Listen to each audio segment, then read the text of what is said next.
thanks for sticking around. Again, I want to recognize our student section. I thought they were awesome. They really bring the energy. They formulate a home field advantage for us, so that was really cool. Guys found a way to win the game. Our goal was to be 1-0 at the end of this Virginia Tech season, and I say that, and I know there's people who say, "Oh, well, that's coach speak again." Here's the deal, and I want everybody to understand the amount of effort that goes into one game. If you had to think I have to do this 12 times, you'd psych yourself out.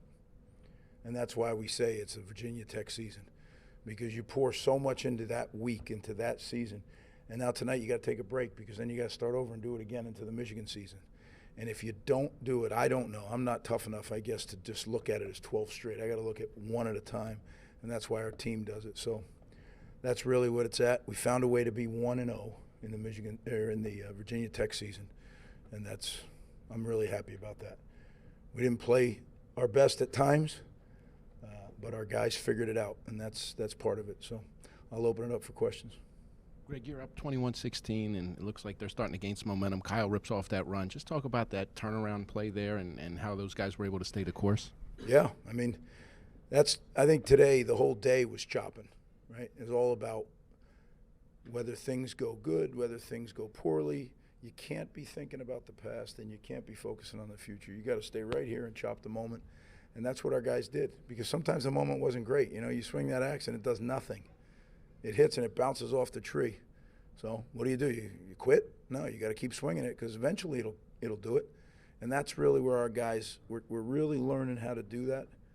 You have to. We play in the best league in college football. We have to learn how to do that to have a chance. Greg, what did you think of how Gavin played today? I thought Gavin did exactly what we needed to win, to be 1-0. He ran the ball really well, and most of all, he protected the football. When we don't turn it over, we're tough to beat, and he did a very good job. I'm sorry. Gavin played well, but the development of their attack, how is that coming today? It kind of was all sync. How would you improve? Well, No, I mean, I thought he did a good job in the first two games. Some days it's just not there, and you don't force it. What you do is you take what the defense gives you, and that's what we did. You know, we got to improve. It's not just Gavin. We got to improve in every area. There's a couple plays where we ran the wrong route, you know, so it looked like we were out of sync. Well, we were out of sync. So there's a lot that goes into each play, and but I was so proud of him, the way he took care of the football, the way he ran the ball. You know, that's what we know he can do that. And the passing game will pick up. I guess what did you see from your defense, especially after they kind of made it a close game, then they, came back and really shut them down for the rest of the Well, I mean, Drones really gave us issues, right? He ran the ball well. He scrambled well. That can get you a little out of whack if you're not careful. And we just had to keep hitting the reset button. Just keep hitting the spot. It's going to work. You just got to hang in there, because it was frustrating, right? I mean, they had him what appeared to be dead to rights, and he gets out of there, and that can take its toll on you if you allow it. But once that play's done, you can't think about it. You got to move on. We have to think about it, because we have to make adjustments. They need to go play the next play, and they did, and they found a way to make enough stops to be 1-0. What's the significance being 3-0 going to Michigan to take your shot at a really good team? Yeah, I don't know. I don't know the significance. I mean, we worked really hard to be 3-0, but the most important thing is after today, we're 1-0 this season, so we're gonna relax a little bit tonight, and then it's right back to work tomorrow. And we know what's coming. We know what's coming the rest of the year. I mean, that's the league we play in. That's what we love about it. Coach, Kyle Monangai with back-to-back games with over 100 yards, another productive day for him on the ground. What did you see in terms of how he played and just how he's developed as the season has gone on? Yeah, he's running very, very hard. He's running smart. He's running determined, and thank goodness, right? Because he's helped us win games.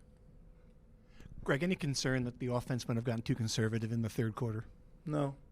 I mean, maybe you go for it on that 4th and 1 there at midfield, but up 21-3. That's not what I'm going to do. Up 21-3 right there in that situation. we're going to make them go the whole field. And then if they do, they do. You know, that's part of it. Coach, how important was it to start off the game with a fumble recovery on defense and then the rushing touchdown on offense? Yeah, it was huge. Yeah, I mean, at the beginning of the day, you know, we needed that takeaway. The 2 takeaways gave us an opportunity. The good thing, we got the ball down in the red zone and we scored touchdowns, 3 touchdowns in the red zone. It's not easy to do, and we got to keep doing that. If you get the ball down in that red zone, you got to find a way to score by 6s, not 3s. Second straight game, Coach, where Kyle Monungai in the second half running stronger, running harder, reminiscent of some of the running backs you had your first time here. Can you just speak to him, his work ethic, and kind of just what you see from him in that third and fourth quarter when defenses are wearing down? Well, I think, you know, it certainly is important to be able to continue to call the runs. It's like if we were a boxer, those are body blows, those are body blows, those are body blows. Eventually, the guy drops his hands because the body blows hurt too much. And that's when you can take a knockout shot, right? And if you're winning the game, then you have a chance to continue to do that. If you get behind, it's hard to get all those body blows in.